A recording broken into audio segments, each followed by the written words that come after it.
Hello and welcome to a new episode here on the War of Rebellion podcast for Age Soul War. I'm your host, Niels Eichhorn, and I had a wonderful day doing battlefield tours with students today, so I'm looking forward to give this day a nice ending with a conversation about a really interesting book today.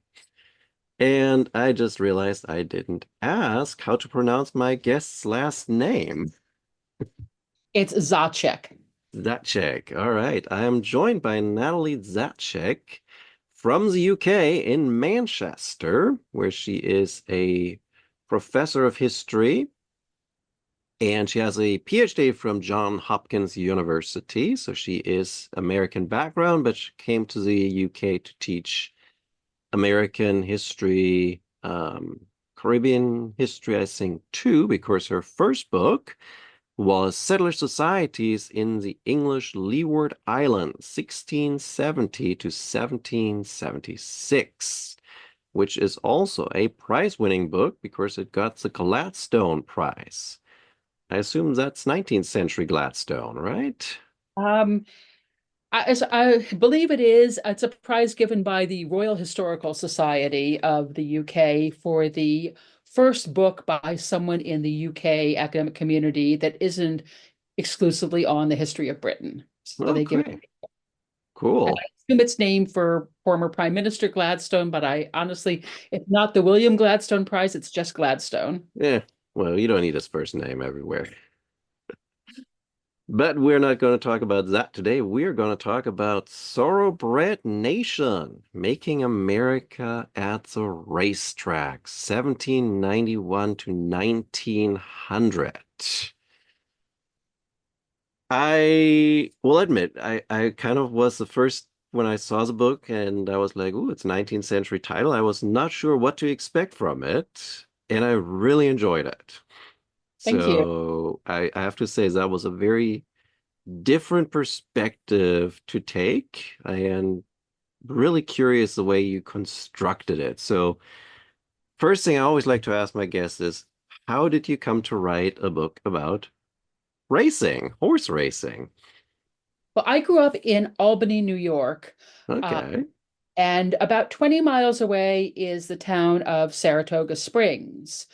And every August, Saratoga's racetrack opens. And unlike most US racetracks, which are kind of dilapidated, moribund, Saratoga is extremely lively, and many Mm, people go to the track who aren't necessarily particularly interested either in racing or even in gambling, mm, but they go because the group that runs the racetrack at Saratoga is very savvy about what they're selling. So they are selling top class horse sport, and they are selling the opportunity to wager on that sport, but they're also selling an idea of, sort of late 19th century Edith Whartonian genteel recreation. So while it's perfectly all right to go in jeans and a t-shirt and bring a mm, cool beer, most people, even the ones who are not, particularly wealthy or members of the club there, you do see a lot of men in linen suits, women mm, flower dresses and big hats, people spending extra money to eat in the clubhouse and, mm. champagne or cocktails.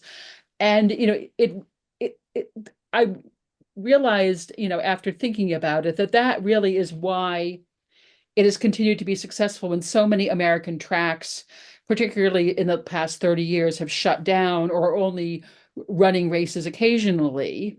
Mm. And it made me think a bit about um, the 19th century when horse racing, up until really the last decades, when you start seeing so-called city games such as professional baseball and basketball, what were they selling? Were Americans really that much more excited about horses then?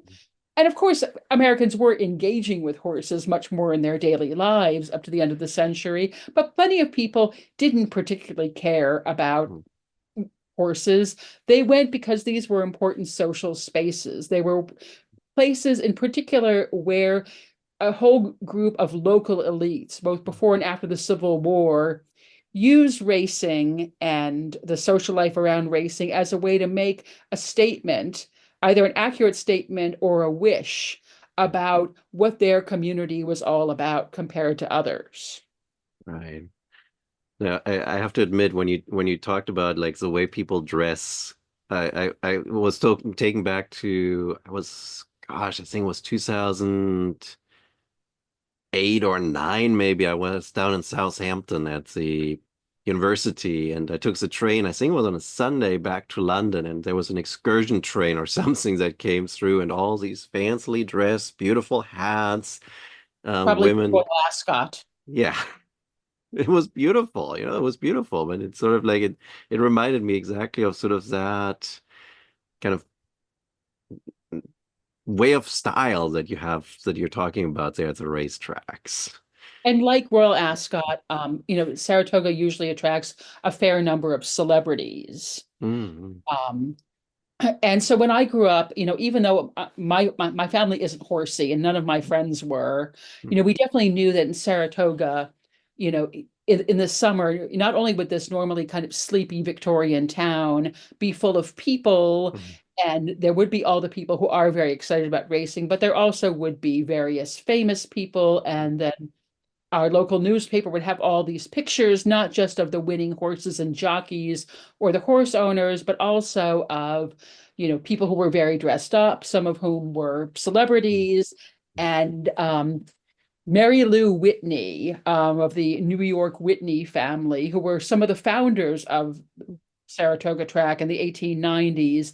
Mrs. Whitney threw a costume ball every year. And so you would see all the pictures of elite society people also crossing over with some of the celebrities in various outfits.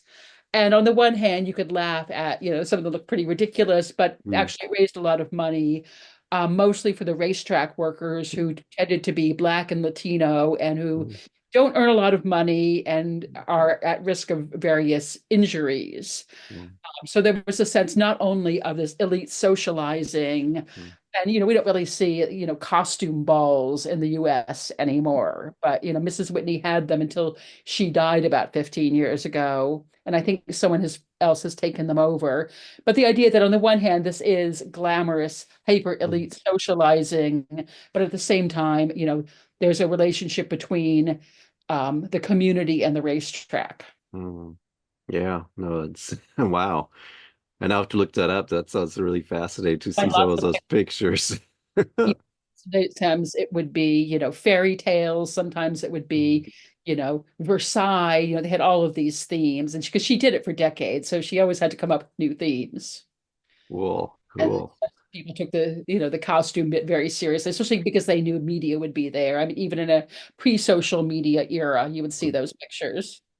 So like normally it's like when you have a when you have a book of this nature, the research process obviously allows you to kind of combine potentially something you're interested in that we would usually not consider part of a research, but in this case would be a research. So how many racetracks in these various places did you go to? Did you go to any races to kind of do some extra research, or like you started with that beautiful kind of anecdote with regard to 2000, I think 19 in Louisville. And were you one of those hundreds? What was it, 30,000, Oh, and most 190,000 of the people? tracks I write about don't exist anymore. So Saratoga obviously does, and I have been to Hmm. Saratoga.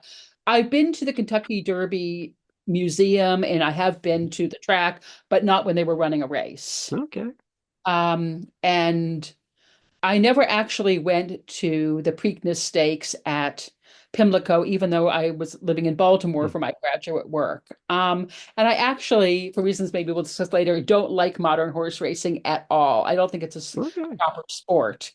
Um, so most of what I did is I did use a fair number of personal papers at various archives, but a lot, I was able to read racing papers. Hmm.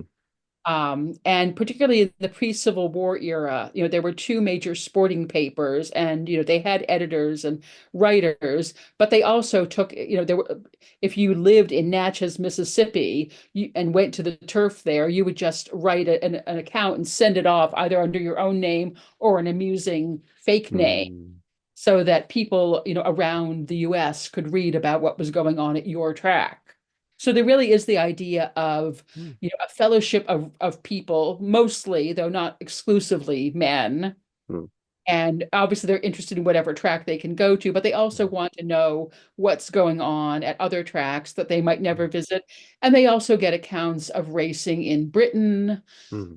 in Ireland, on the continent of Europe, and anywhere else they can get someone to write up. Wow.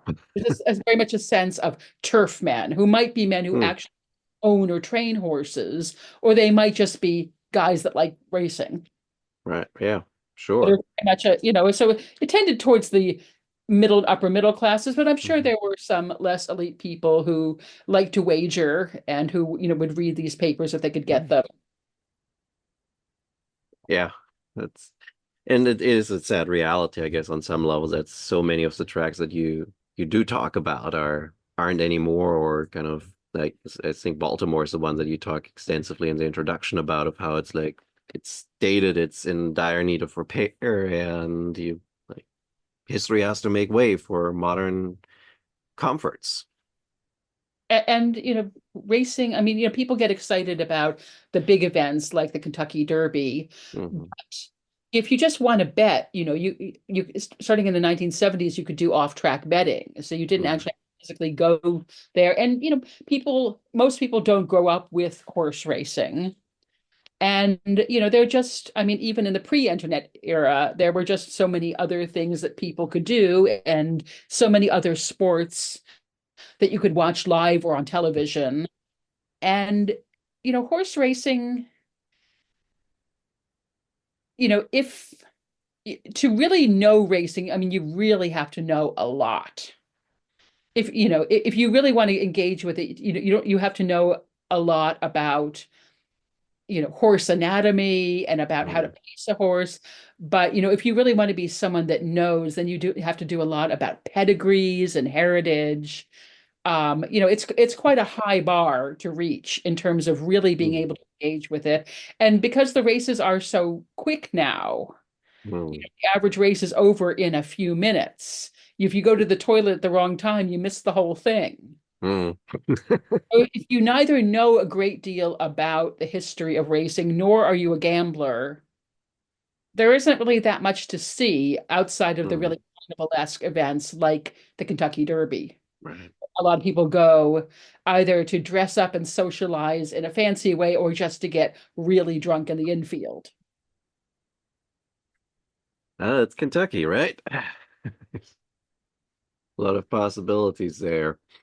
Yeah, and it's sort of when we lived in New Mexico, I remembered we had a casino and a racetrack, and like, we usually was like, gosh, when did it start? October, November. There was like 8 weeks, 9 weeks of racing, and then the whole circus moved on. The jockeys moved on to another city, and they did races there, and um, And there's yeah, also a lot of concern now about animal welfare. yeah, yeah.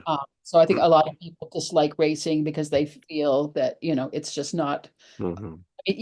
perhaps at a place like Saratoga where, they really are very careful about the animals' Hmm. well-being. And those are very, very expensive animals. You're not going to do the wrong thing on a horse that's worth $20 million.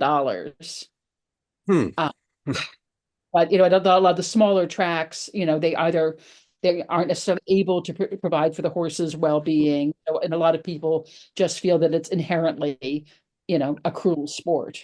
Yeah, yeah, exactly.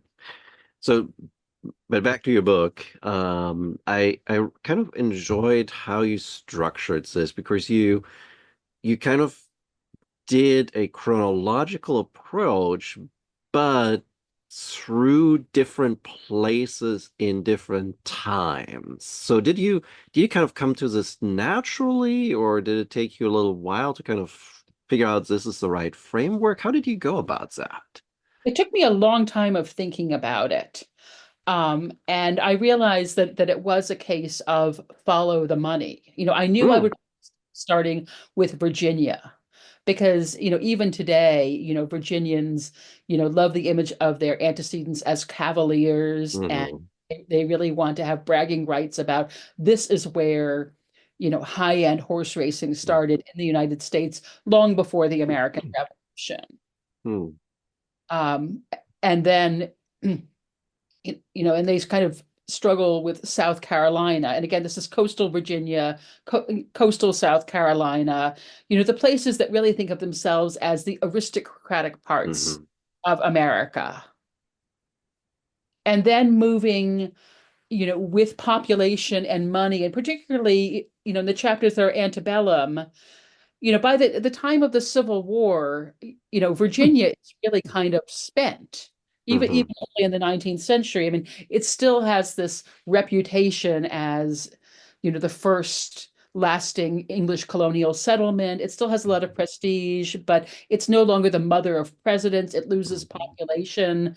The soil is wearing out. It's just not that big and important a place anymore. And, coastal South Carolina has that problem. The mhm, upcountry becomes very wealthy. But the coastal elites are not as rich as they used mhm, to be. They are no longer the mhm, rice princes.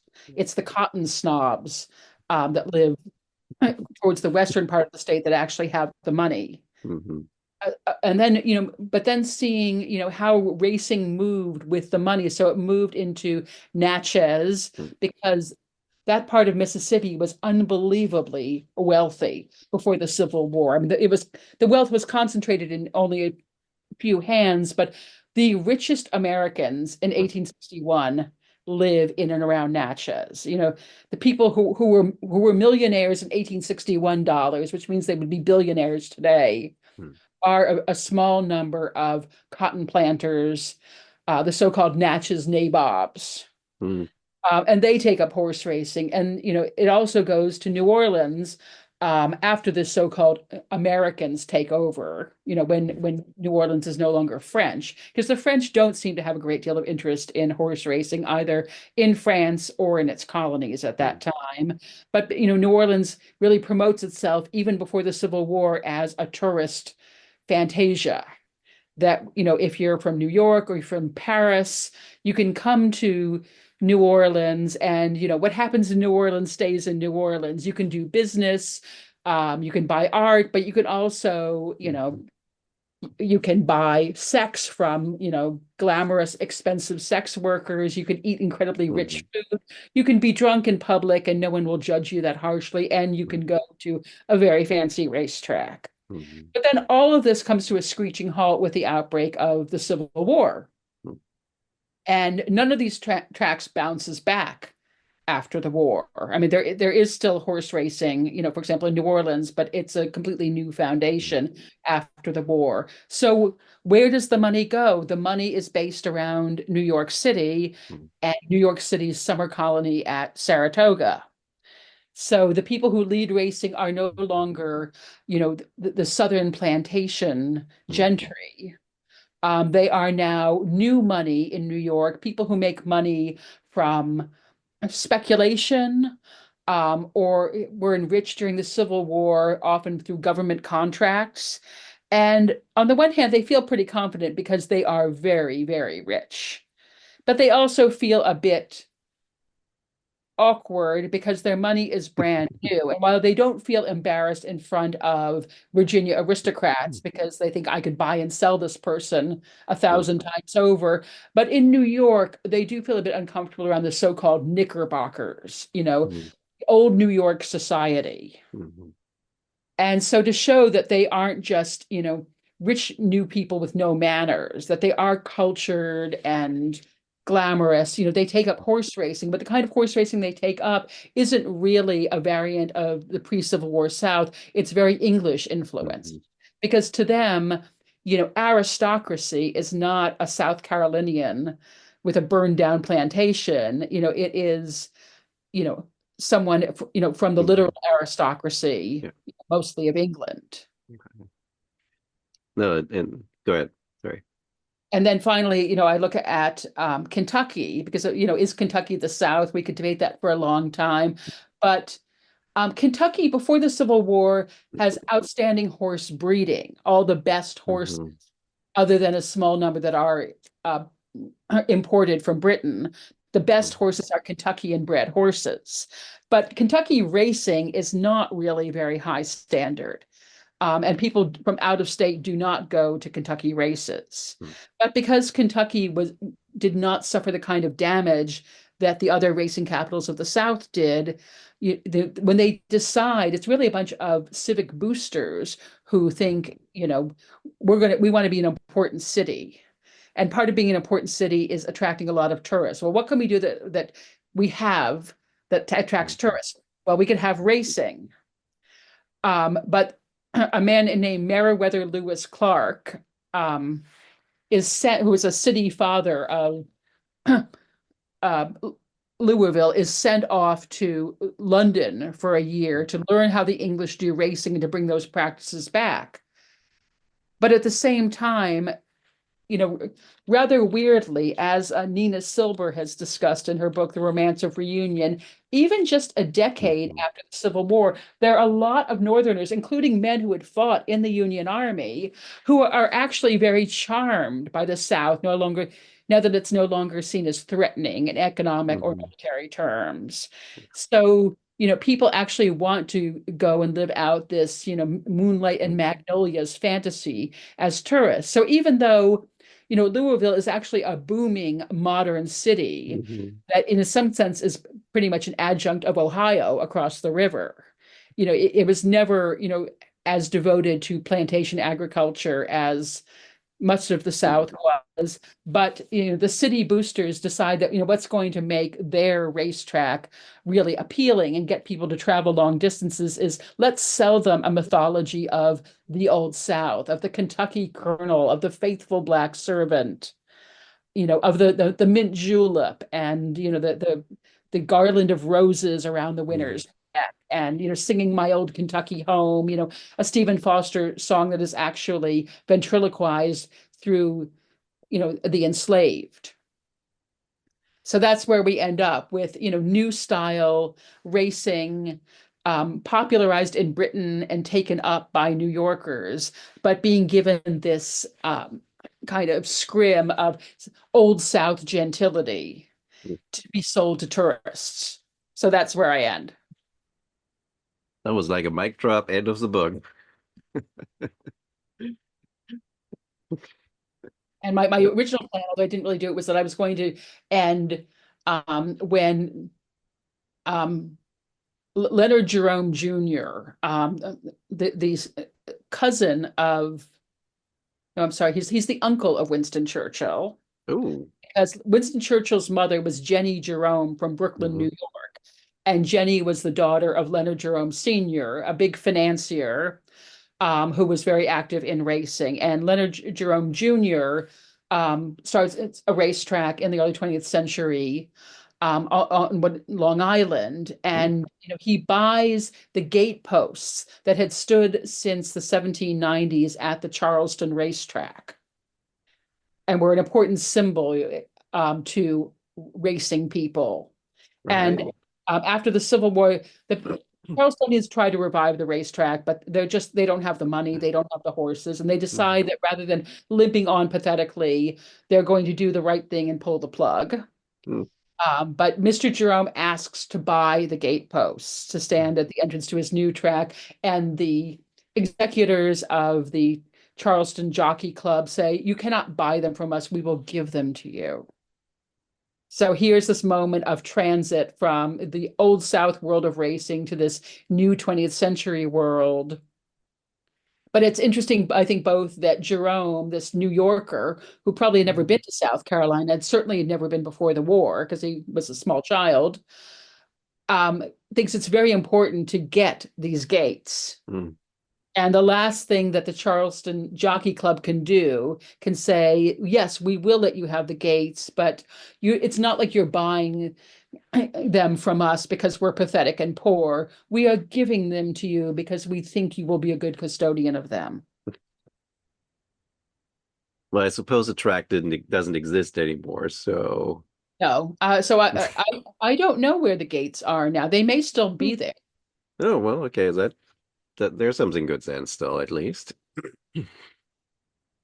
Yeah, but that's I think you nicely summarized why I greatly enjoyed the book because you kind of bring all these different facets of US history together in the history of racing. Sorry, I should be specific in this now that, because we do have race eventually too that we want to maybe talk about a little bit and how race impacts racing culture. But it's just so fascinating how you have all these different parts that are just coming through in this. And uh, while you were talking, so I kind of started thinking of like, how did your like, how much is American horse racing influenced by Britain? Obviously, with Saratoga and New York, you're saying it's very much, but how much of the early racing is English influenced? So before the American Revolution, to the extent that it was possible, the Virginians and South Carolinians did want to replicate English practices because what could be better than imitating the ways of Mhm. English elites? But of course, after the American Revolution, that was not very popular. To say, this is just like England was not what you wanted to be saying.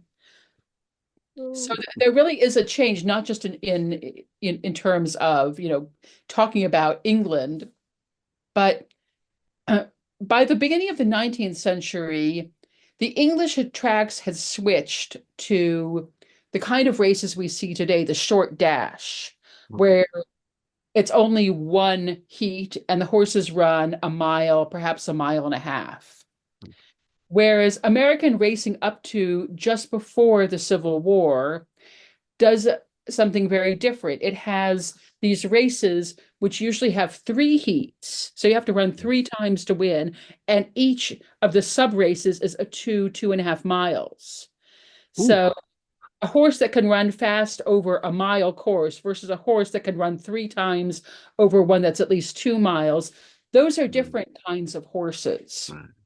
So a lot of the complaints today about modern racing, and one of the reasons I don't like it, is that the kind of horse that wins today is a very young horse, Mhm, a very light horse, mhm, physically quite small. I mean, they don't look small when you're next to them, but they are comparatively small.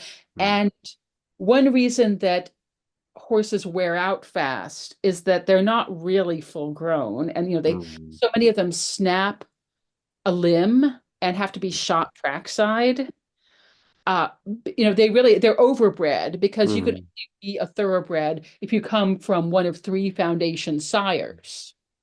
So they've just been bred in and bred in again, and they're bred for speed. But if you think about these early 19th century American horses, they are bigger, older horses. mhm, They're running, nobody would run a 3-year-old in 1820. They would say it's not ready to run. It's a baby. right. They start later, but they keep running later because unless they're unlucky, they don't wear out so fast. And think about these horses. I mean, not only do they have to run these long races, but how do you get your horse from one track to one in another state? Especially if you're inland before Right. the railroads, it walks there. Yeah. Yeah. So it has to be a quite robust animal. It may Mhm, never pull a plow or a mhm, carriage, but it is still quite a sturdy beast. mhm. Yeah. Oh and wow. and, Yeah. and it's a bigger animal and it's more solid.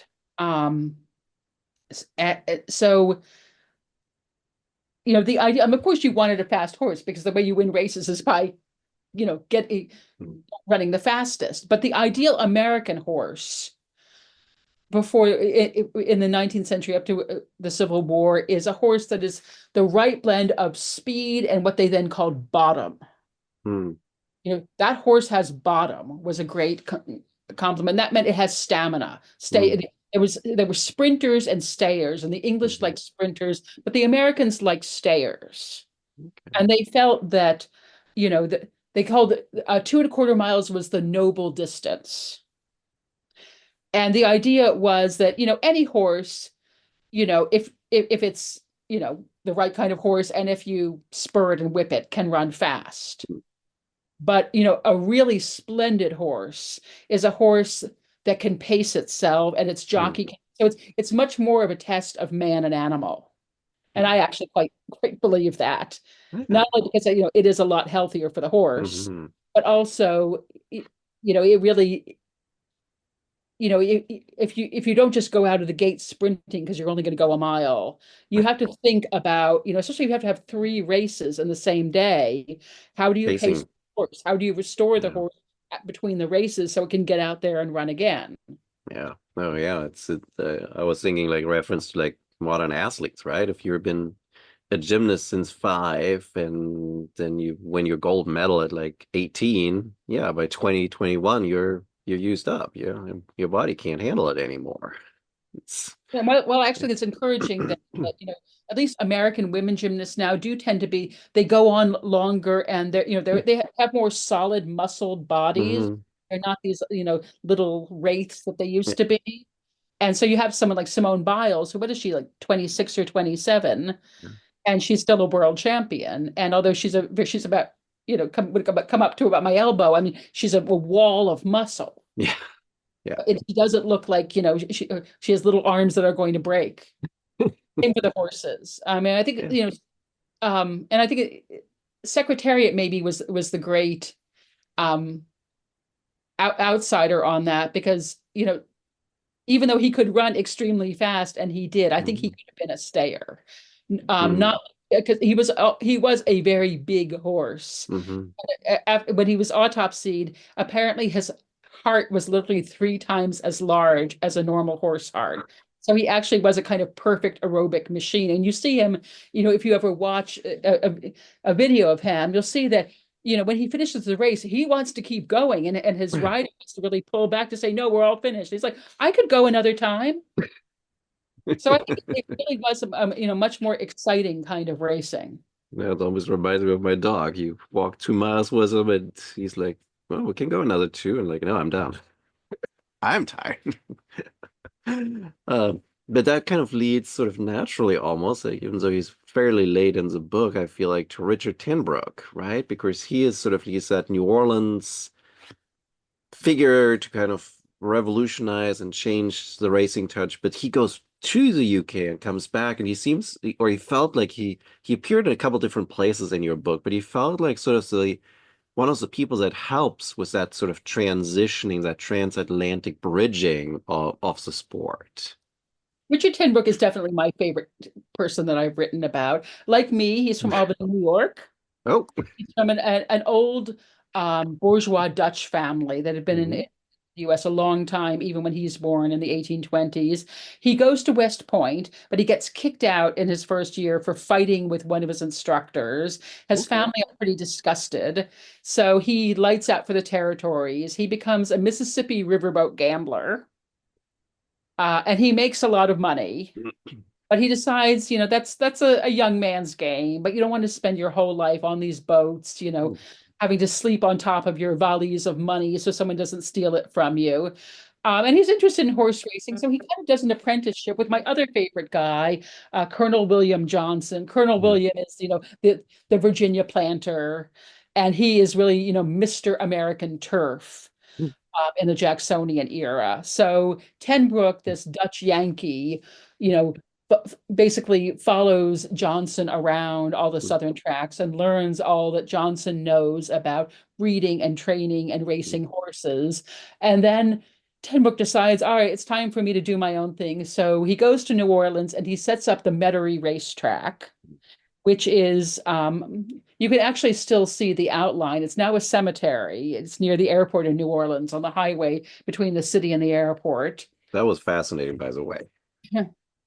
And he decides that he's going to, on the one hand, offer fabulous horse sport, but he's also going to offer all the things that people like in New Orleans: fancy food, the finest wines, the most glamorous and discreet sex workers, but also a ladies' lounge where the respectable ladies can sit without, having to deal with the hoi polloi. But he also gets very obsessed with speed. So they still have the longer races and the heats, but he really draws attention to Metairie by having these so-called match races, where rather than having half a dozen or a dozen horses just entered by their owners, you will have, the best horse of several different states Mm, competing, or sometimes it's just one against the other. And there's a huge amount of betting. So, that's very good for the track because so many mm, people come and so many people will bet. mm, But there, it really is an emphasis on, um, obviously one horse will win, but not just who wins, but are they going to set a record? mm, Part of this is technologies of timekeeping are you're getting, watches and clocks are getting more sophisticated. So you don't just say, well, horse A, got past the post faster than horse B, which anyone can see, but you can say, well, he was exactly, 1.5 seconds ahead, and he set a national record. mm, There's a lot of fascination with that. And so then, just a few years before the Civil War, Ten Brook is a restless kind of guy. He mm, likes to keep moving around. So he says, we're all interested in what's going on the English turf. And some of those people on the English turf are saying that American horses aren't really good. As one commentator wrote, they're all fudge, which I really liked. So I'm going to take the best horses of America and I'm going to run them at all of the top mm, English races, and we'll see who mm, comes out on top. And this is referred to by the racing papers as the American invasion. mm. And so, Reverse there's invasion a lot once. of interest and from both the American and the British press. And here's this, this Yankee who's coming over and he's going to try to beat the English at their own game. He does actually very poorly. A couple of the horses, I mean, taking horses on a long sea voyage is not recommended for their health.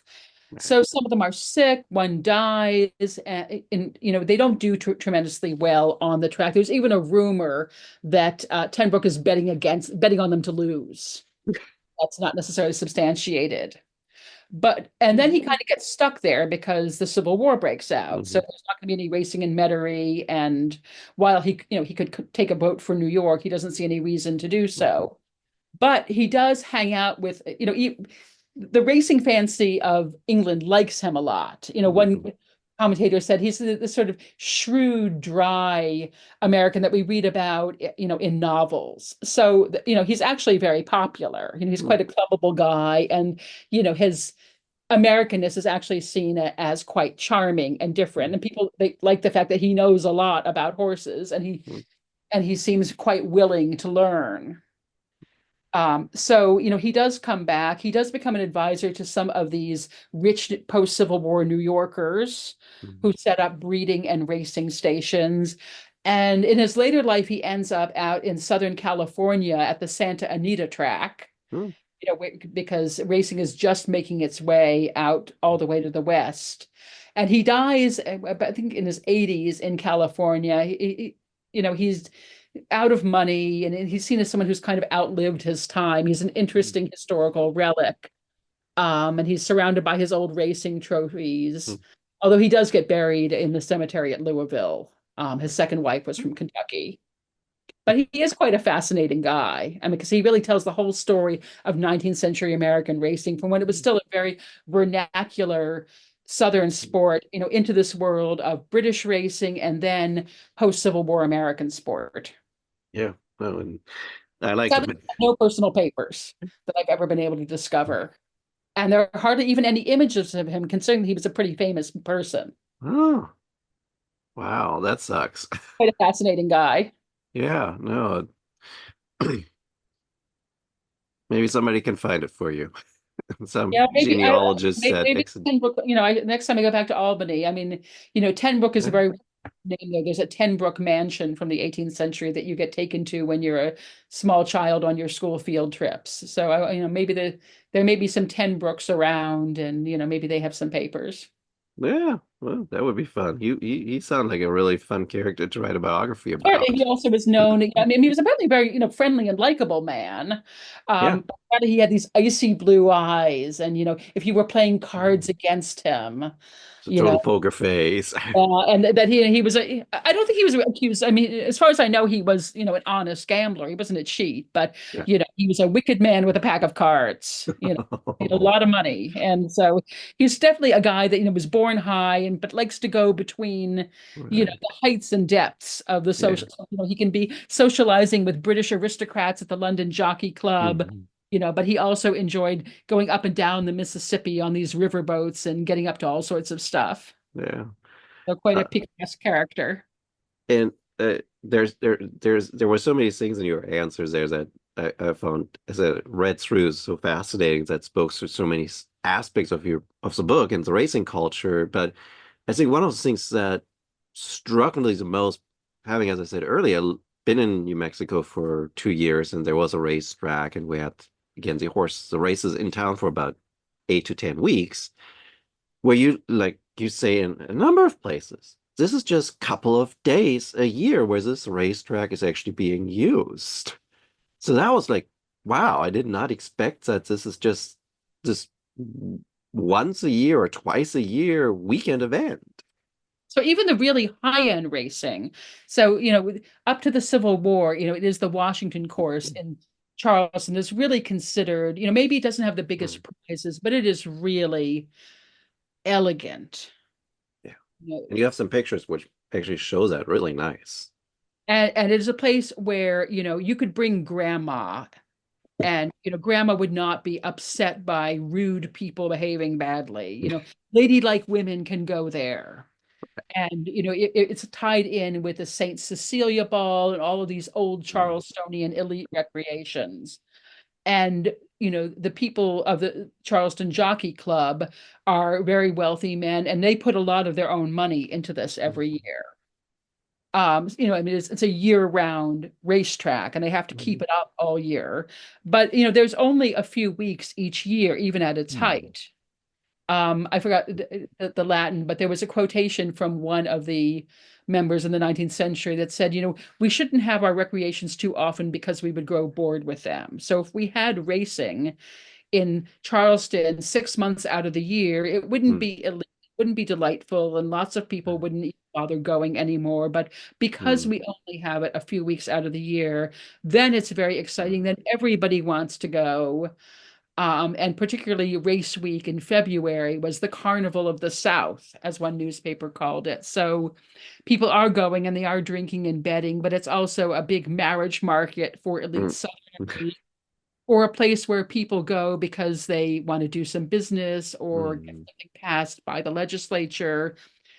Everybody's going to be at the racetrack. Everybody's going to be in a good mood and jovial and mhm. relaxed. And then there will be all of the other parties and the race ball, which is considered the greatest moment of the South Carolina social scene. And so this is where you get stuff done. Yeah. No, and that was the part that was interesting about all of your plays is that there was this very close relationship, it seemed, between the community and the racetracks, that they kind of very much built on each other and that they kind of symbiotically needed each other for success. And I think that's one of the problems that racetracks have had in the 20th and 21st century is that Mm, in most places that link no longer exists. It does in Saratoga. And mhm. that is what allows Saratoga to continue as it does. It does in some ways in at um sorry, I just completely blanked. The Kentucky Derby ground. What is it called? And Churchill, Churchill Downs. Churchill Downs. Although that is so much, about international celebrity at this Yeah. point. But I mean, Baltimore, I mean, has had racing since the 1880s, but Mm, I mean, and there are some old Baltimoreans who were like, "Oh, I grew up going to the track. My parents mm, took the track," but there really isn't a very strong sense of, one thing about being a Baltimorean is you go to Pimlico Racetrack.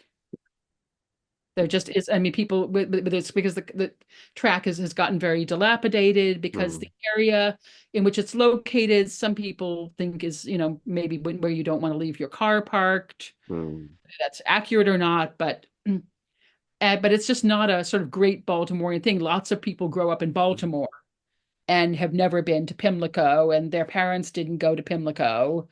And so, it's lost, its link. Mm. And that's true in so many places. Yeah, well, I guess there's also the replacement, right? That people today are more like, oh, I went to the football game in town or the baseball game in town, that it has more Yeah, interests these days. Mm. that local link is going to be with whether it's a football team, baseball team, basketball team, in some places maybe a hockey Yeah. team. But yeah, if you're in Baltimore, you have to go watch the Orioles, Yeah. and maybe you go watch the Ravens. But Right. it takes it's really it's most places that still have racetracks, they're not seen as synonymous with the city. Yeah. Sort of the add-on, the kind of appendix. Only for people either on special occasions like the Preakness Stakes, or for a very small group of people that just really like horse racing. Yeah. Um, Gambling. We have to talk about gambling because it was such a fascinating, like, we need it, we want it, but we really don't want it. It's not really morally right. It seemed like no one really wanted it most times, but they all tolerated it because they knew it makes money and brings Well, there's people. gambling and gambling. So if you are a Virginia gentleman and you Hmm. have a horse racing, and your friend is a Virginia gentleman, he's got a horse racing, it's Hmm. perfectly right to make a bet with him. Well, I think my horse is going to win. Well, I think my horse is going to win, and we'll find out. And somebody will have to pay somebody else. That's perfectly acceptable because you're really doing it. It's about friendship and honor, and also your ability to really know the horses. Right. But if you're just doing it to make money, Mm, that's when it's bad. mm, So there, the term that kept coming up in the pre-Civil War parts of the book is blackleg. yeah. And a blackleg is a semi-professional gambler. Mm, Blacklegs love racetracks, but mm, they may not care at all about racing. They mm, just go because that is a venue in which they can make money. So they're seen as either rich layabouts who mm, are misusing their wealth, or people who aren't rich but won't get a real job. So it's very bad to have too many blacklegs at your course because that means it's unrespectable, and mm, the respectable men and certainly the women are mm, not going to want to come to such a place because it's sort of sleazy. mm, Even if the blackleg is well dressed, even if he has good manners, there's still the idea that he is inherently a sleazy kind of a guy. But you then how do you finance these places? So if you have, a group of mm, Charlestonian gentlemen who are wealthy and they don't mind subsidizing the place, you mm, can get along without betting, or where betting is just person to person, it doesn't actually go to the track. It's just Mr. X betting with Mr. Y. mm, It was even all right under those circumstances for women to bet, but they couldn't do so for money. So, a young lady and her fiance could bet, but she could bet with pairs of gloves, or, boxes of chocolates, not with cash. And children could be inducted into betting, but again, mm, grandpa would bet you, a mm, toy, something. So making a wager itself is not bad, mm, but it's anything where you just want money. You don't actually care if your horse wins, except that it will bring you money, but you just pick the horse that has the best mm, odds and hope that you're going to get some cash out of it. But then, people like gambling. And, mm, if you're going to run a bigger track that isn't just, gathering in the local gentry, then you have to offer people stuff to do. And one thing that people really like to do is gambling. And if you're going to have all of these bookmakers, then you really want a piece of the action yourself if you run the track. So mm, then you get, sponsored betting. You get the parimutuels, Saratoga does this a lot. And this is how racetracks mostly make their money. It's not really by selling mm, food and drink. It's by, cutting in on the mm. gambling. But, Americans go back and forth about this, and certainly, there are many places where, I mean, New England in particular, which is one reason why New England never really gets racing in a serious way. But even in the South, Oh, there are plenty of religious mm, people who think, it is wrong.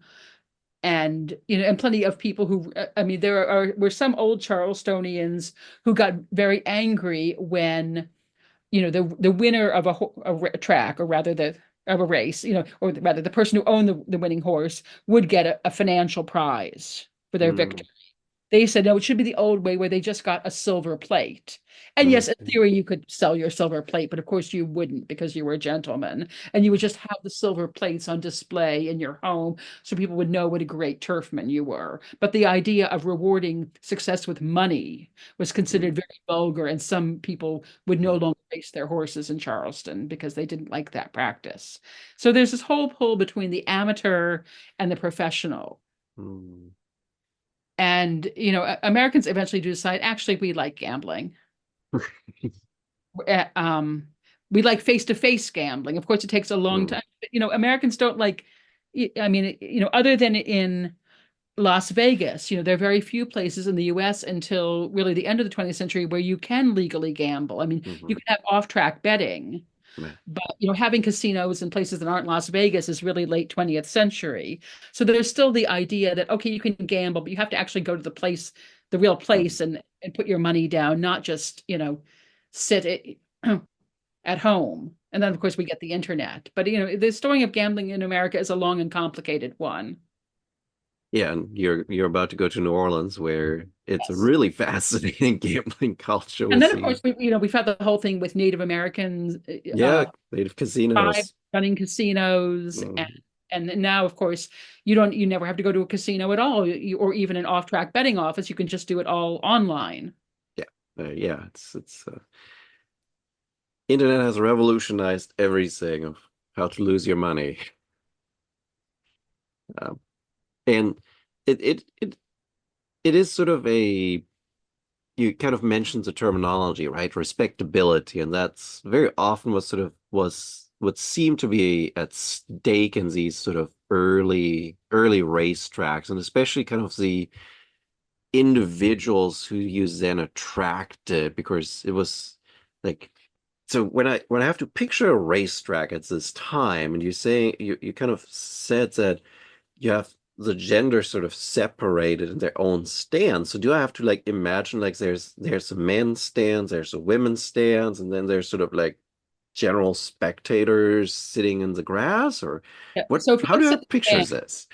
So, at some racetracks, there would only be one stand, and in theory, women could go to the stand, but that wasn't respectable. So, really elite women are just sitting in their Hmm. carriages at some distance from the track, so they Oh, can see the track, but people can't really see them, and hmm, they go between one another's carriages. But eventually, track owners say, "Well, if we want to really get a lot of women, well, why do we want women? Well, first of all, the presence of women shows that the track is respectable." And secondly, the more women we get, especially younger, pretty, unmarried women, a lot of men will come to the track just because hmm, it's a way to meet, or see women. right. So we're going to have to make a ladies' stand and also like a ladies' parlor and a place to do Hmm, their hair. So there's a lot of emphasis on that. For people who are not going to sit in the stands because they're not of that social or economic group, hmm, yeah, people will be mixed, and there probably will be even some free people of color. hmm, And enslaved people generally couldn't really go in on their own recognizance. They might be hmm, attending their owners. But certainly, there's a lot of discussion of enslaved people sitting on the fences or surging around the gates, hmm, and of betting among themselves if they had a little bit of money. And of course, before the Civil War, almost every jockey in America was a man or boy of hmm, color, and the majority of them were enslaved. And that's something that changes very quickly in the hmm, last 20th century. In the first Kentucky Derby, um, in the 1870s, all of the jockeys were black men. some of them Mm, former slaves. By the beginning of the 20th century, there are hardly any black mm, jockeys. And I think the last black man to ride in the Kentucky Derby for almost a century, it was in 1913. So, there is just this complete replacement. There's still yeah. a lot of black men who are with their grooms and trainers, Hmm. or stable hands, or they're selling food or taking Right. tickets. But it turn white Northern America people from the North, Mm, just as they don't really like to have black house servants, mm, they don't really like to see black jockeys. right. So jockeys became almost exclusively white for most of the 20th century. And now it's starting to mix a bit more. And also, there are a lot of Latin American jockeys now, Mm, and some Filipino.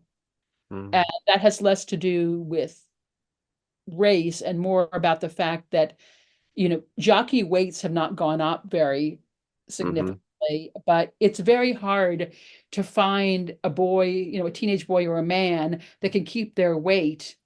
I mean, Hmm. even, men who are short and fairly small built don't weigh 115 pounds. Right. Right. I mean, it's hard to really find many adult males that are under maybe 140 pounds. Mm, And, even people who look quite small, I mean, often, their weight is higher than that. mhm. So, but some men from some parts of, Central America, from the Mhm, Philippines, you are getting smaller built men that can keep mhm. the weights down. Yeah. Oh, As with fascinating. white American and black American men, you just Yes. aren't going to find that many Yeah. very thin. And it's very hard because on the one hand, you have to be very, very thin. And Hmm. if you're 1 ounce over your weight, you won't ride. Right. Right. But you have to be strong. So how can you get someone who is strong enough to control this big animal, Hmm. but who isn't going to Right. weigh more than 115 pounds? I did wonder while you were talking, so because you said that in the pre-Civil War, like pre-British racing coming to the US, it was like you did 3 races of 2 miles, which means your horse is stronger, your horse is tougher. Was that maybe also a factor that because the race culture is changing, that impacts that you want a lighter jockey instead of like you have a stronger horse, it can carry a stronger man. I haven't read anything about that. Hmm. And I mean, these very small boys and men were riding these bigger Hmm. horses, able to ride them. Right. So, but of course, there wasn't as much sprinting going on. Hmm. And it's a good question, but it really has become a problem for racing that, it is simply Hmm. not easy to get. I mean, yeah, I mean, obviously, one thing to do would be, well, you just have to raise the weights. You have to say that, a man can be 135 pounds or Hmm. 140 and get more people. But then, of course, that will slow I mean, I suppose part of it was before timing, you could win, but people weren't really thinking about setting records. And as long as Hmm. you were ahead of the horse ahead behind you, you were a winner. But when you start getting an obsession with record setting, No. um, you don't want anything to potentially slow down the horse when it's all sprint. Right. So Yeah. every tenth of a second is precious. And if your rider weighs an extra 5 pounds, Hmm. that may be the difference between, winning the Kentucky Derby and coming in fifth. Right. Yeah. Well, I guess we found first candidates for the gold card that the US government is issuing for immigrants. Yeah, I don't think I'm not sure it comes to, I don't know whether he'd be a racing fan. And he probably would quite like, being at the Kentucky Derby and having everyone, Wave, yeah. And then the Latin along even American though throwing up jockeys. Oh God. That aside. Um, yeah, so jockeys was definitely something I was thinking about too that but you kind of drawing towards the end of your book, you do talk about the kind of the lack of centralization with regard to American horse racing, racing culture, sort of organization. And you kind of introduced the jockey club, I think it was called. And that seemed to help a little bit with sort of centralization. And it felt like it was happening at the same time that you see this monopolization around the country with industry too. And it's some of the same people. Ah, well, that helps. So, I mean, England had had the jock, and they just called it the Jockey Club. It was essentially the Mm, London Jockey Club, but that started in the 1750s. mm, So Britain has very centralized racing quite a bit mm, earlier. But I mean, people liked the locality. They liked the mm, idea that you know this track is run by this group of local men mm, who are the Jockey Club of the locality, and there were dozens or probably hundreds in the pre-Civil War mm, South. you know, every little town wants to have its, if it has any pretensions mm, to be any kind of place of repute, you got to have a jockey club. mm, Men say, I'm not some backwoods planter. I'm a gentleman. How do I know I'm a gentleman? Maybe I don't have a library. Maybe I'm not very educated. Maybe I don't care about paintings, but I'm the jockey club, and that means I'm a gentleman. mm, And so certainly there was the idea of being part of one of these little groups, and you didn't have to be that rich or that mm, prominent. But then there are all these complaints. There is this there are these problems with a lot of illegal behavior, a lot of sleaze, and the sense of these kind of self-appointed guardians of mm, virtue that unless we get this under control, racing is just going to become associated with very unsavory people. So it's very New York based, and it is mm, these captains of industry, who want to think of themselves as I'm not. I mean, just like someone like Henry Clay Frick, was a really quite rapacious robber baron, but he could think of himself as I'm not just that guy that sends in thugs to beat up the strikers. I mm, have a lovely art collection. mm, And when he dies, he leaves, he sets up a museum so that mm, everyone can see his lovely paintings. So, people, they want to be rich and they're quite happy to be mm, very hard-nosed, but there is, and then certainly, I do see this rather contrast to today that, mm, the robber barons of the late 19th century were incredibly rapacious. But whether it was that they were just competing to who could be more charitable, or who could mm, be do more for the wider community, or whether they feared God's judgment after death, that if you just get rich, maybe mm, you aren't that good a person. mm, So they say, well, we are the people that have the knowledge and the mm. reputation, and we are going to make sure that racing is run properly. Yeah, at least they had something of a consciousness. I mean, they love their sport, and they didn't Yeah. want it to be overtaken by a tide of, sleep Hmm. and sharp practice. So it took a while to really bed in, but I mean, now Mm, if you're not recognized by the jockey club, you really aren't a real track. mm, As a breeder, as a trainer, as an mm, owner, mm, as a track manager, you want the imprimatur of the jockey club. mm. Well, it also fits again, sort of the national themes, right? That pre-Civil War, the nation is much more fragmented, states' rights questions, and then after the Civil War, you kind of nationalize, and the And there's also nation a lot has. more rivalry. So, to say that, Mm, our Kentucky horse beat your Louisiana horse is very important to people before the Civil War. yes.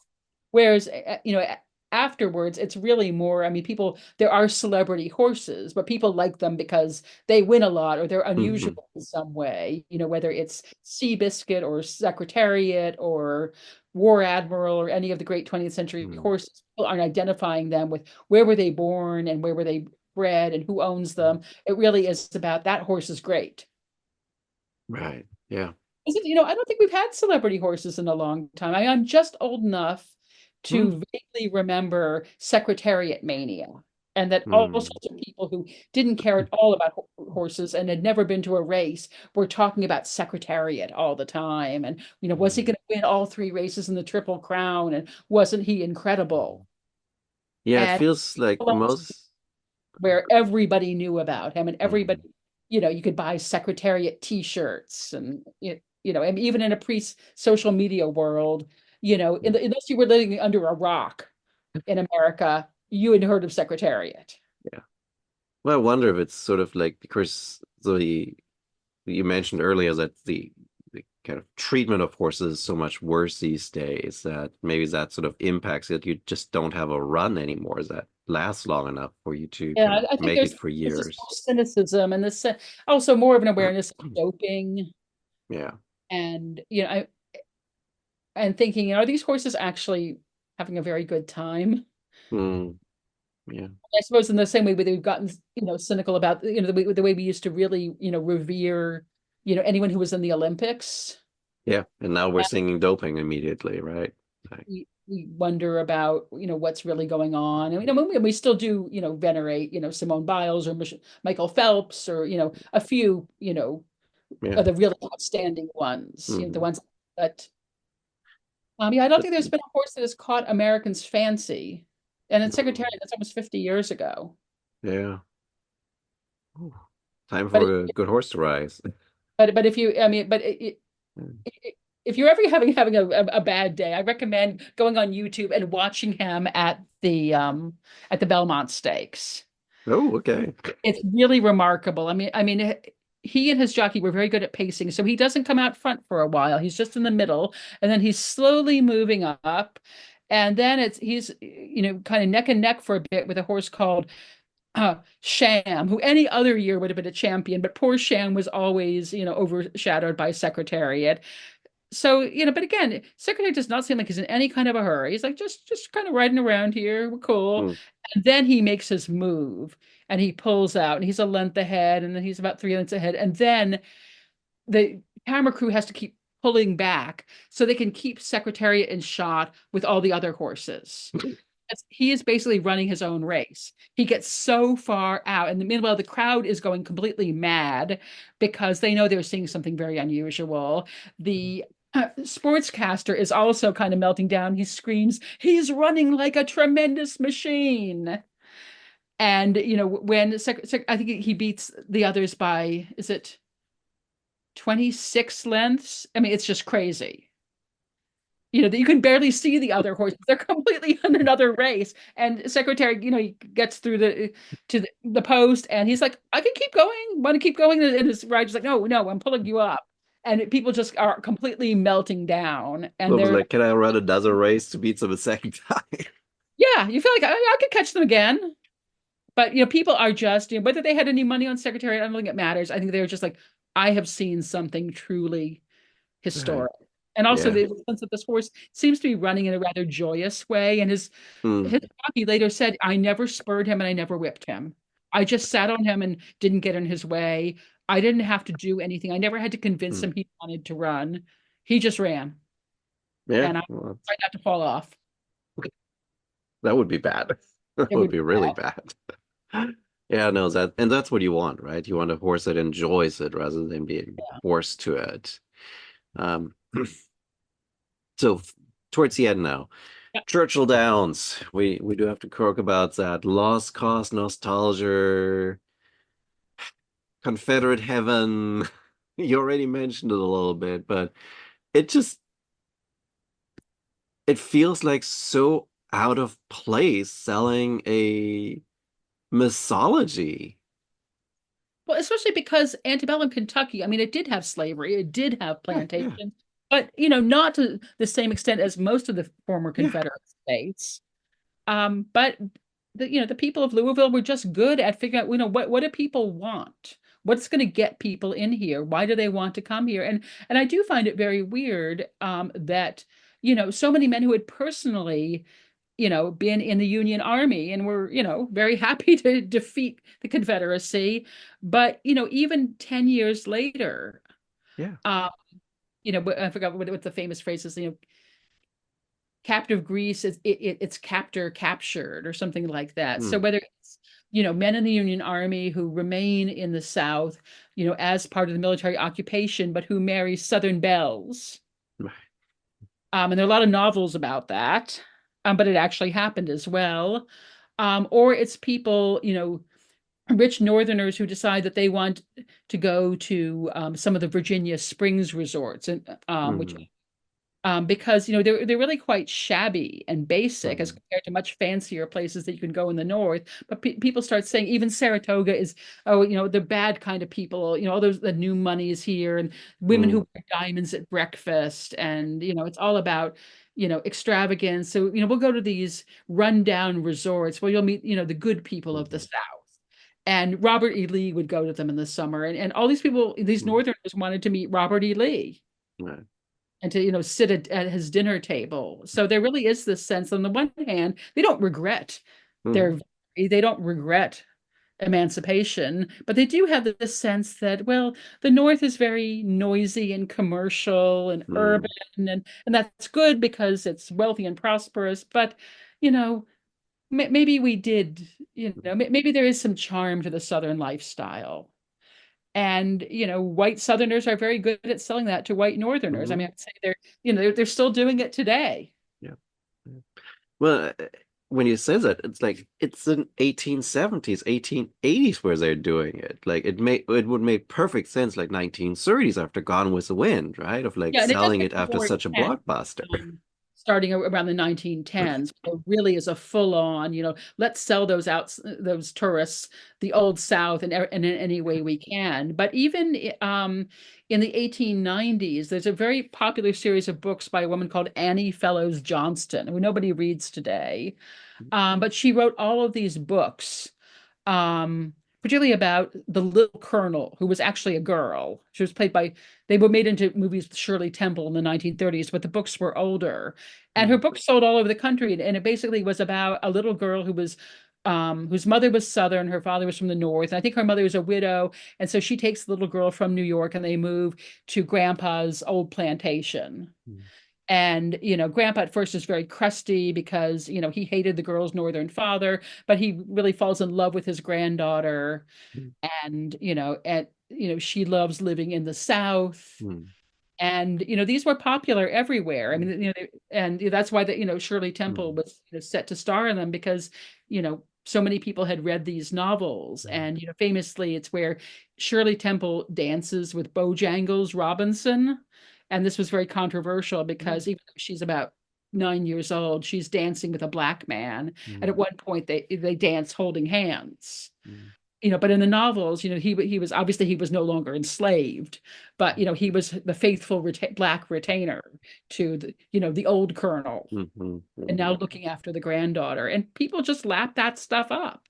So Yeah. Gone with the Wind didn't create that; it just capitalized on the Mm, fact that people around the country and indeed mm, overseas really loved that Moonlight and Magnolia stuff. mhm.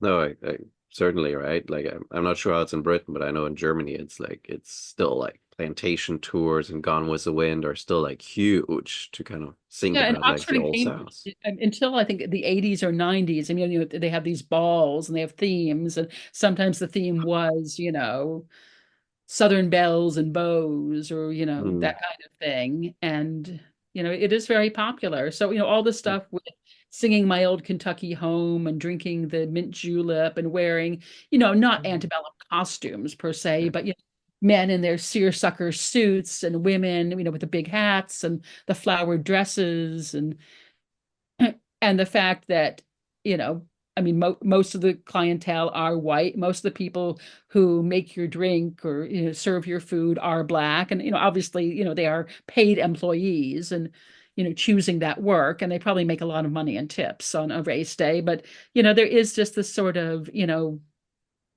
there is something very plantation like about Hmm. it. The whole idea of the Kentucky Colonel, which who sells fried chicken the world round. Yes. Yes. Don't we love it? And the fact that Louisville wasn't the old South, and that the people who Yeah. wanted racing were very much hard-nosed businessmen who said, "We got to get some tourism around here. What do they like? Go find a thing that people like." So they weren't, necessarily particularly into the lost cause mythology. They just knew that it sold. Yeah. Yeah, it's good business, right? That's what in many ways it became. It's a business rather than anything else. Um, to close, since we have to draw to ends at some point, even though it's a fascinating conversation, you seem very knowledgeable about modern racing just as much as you do about historic racing. So, A, how much is English horse racing different today from American horse racing? And what would be Not big ch not very, okay. um, I mean, there really was a convergence, by the end of the 19th Mm, century, with the same kinds of practices. mm, So eh, everywhere is the short dash race, the kind mm, of inbred horse, right, the prevalence of gambling. mm, One difference, though, I would say, I mean, Britain still has quite a lot of racetracks. mhm, So, and it is, I mean, there is stuff like Royal Ascot where it is wealthy people and celebrities and getting dressed mm, up. But for example, my next door neighbor for a number of years in Manchester, who was an older, well, he was kind of prosperous at the end of his life, but a working class man, every mm, day he would take his walk to get some exercise and he would go and put a bet down mm. on a horse. That was just part of his day, along with buying his newspaper. Oh wow. And I don't know if when he was younger or when his children were Yeah. younger, they actually went to tracks, but lots of people, I mean, there Mm, are a lot of not very glamorous mm, tracks in not particularly glamorous cities that are, mhm, they're not going to get, mm, the finest horses, but they do have racing quite often. mm, So it is, but of course, this is kind of, I mean, Britain doesn't really have baseball, basketball. I mean, pretty much it has mhm, soccer, right. which is the only really, huge mass sport that everybody talks about. And for some people, there's a lot of interest in rugby or cricket, but Mm, racing has hung on a lot more. I mean, mm, it is more, and every high street in Britain has one of a few um, chains of bookmakers, legal. mhm, So there is the thing about putting down money, but also there are mm, lots of people who do go to races quite often, and mm. not just the ones that are fancy and reported in the newspapers. Well, I guess it's sort of also a difference in culture, right? Because in Britain, I would assume it's similar to what we have in Germany, is that it's sort of you have your local sports club and they have their football and then they have the rivalry with the town over and it's sort of like you're invested and then you have like different age groups to the adults and then and you don't really have that in the United States that you have sort of like you have your like college sports or you have your high school sports, but then for adults there's very little beyond fitness centers where you can actually be kind of in a team sport that you can compete with like town over stuff. Yeah, I have to admit, I don't know that much because I've never been to a racetrack in Britain. Yeah. There are the few things like Ascot, like the Grand National at Aintree in Liverpool, which Mm, are all about getting dressed up and having a mm, big day out, and there being celebrities or, of course, the royal family. I think Charles less so than his mother, but the royal family are completely horse mad, and mm, the late queen, owned horses, had trainers and breeders and went to the stables and was apparently very knowledgeable about all the horses she owned, and on her trips to the United States was very keen to go to races there. mm. Wow. He's not, I don't know if many of the current royals are as into it. But it does certainly there are many very elite people that are really into racing, Mhm. some of whom would actually be the owners of horses. Considering the price tag, you gotta be elite to do this. But I don't think there are that many rich Americans that are that interested. I mean, someone would buy, I don't know, a yacht or something rather than buy a horse. Yeah. It doesn't seem like a great investment. Well, except there's stud fees. I mean, It's a horse that true. can't run anymore, that only runs for a year and that has terrible knees, you can still make a ton of money. Yeah, breeding. Yeah, Stud. yeah. And then that was true in the 19th century as well. So, you Mm, had lots and lots of ads, so Lexington, the great horse of the 1850s, mm, after he had about 15 years after his racing career, and when he was completely blind, but he was still a yeah. top stud, and his owners were making money hand over fist because Mm. they charged, I love this phrase, per leap. So you'd bring your mare and your checkbook and say, okay, $50 a leap. So you can imagine this elderly male horse leaping upon the female. Okay. Well, that's a perfect image to That's how close. how, how baby where baby horses come from. There we go. We skipped from the bees directly to the to the horses. Awesome. Well, but I need to walk my dogs now, so I Having dinner. really appreciate, yep, and dinner probably for you. I really appreciate you taking the Well, time today. thanks so much. I'm really glad that you enjoyed the book, and Yeah, I enjoyed writing it. Well, most of the time, yeah, sometimes writing is painful, but I'm glad I'm fairly happy with how it turned out, and I hope that other people will read it and like it too. yeah. I hope so. As I said, it's really fascinating in the way it sort of brings the national narrative together through horse racing. And if any of the listeners are interested in this, it is Thoroughbred Nation, Making America at the Racetrack from LSU Press. And bargain priced. It's in in hardcover. Yeah. It's only it's hardback and ebook, and the hardback is 39.95 US, which is pretty cheap by academic book Mhm. standards. For the size of it too. Yeah, and has pictures. Well, then enjoy your trip to New Orleans in the So much, next and couple of days. thank you very much for hosting me. You are so welcome.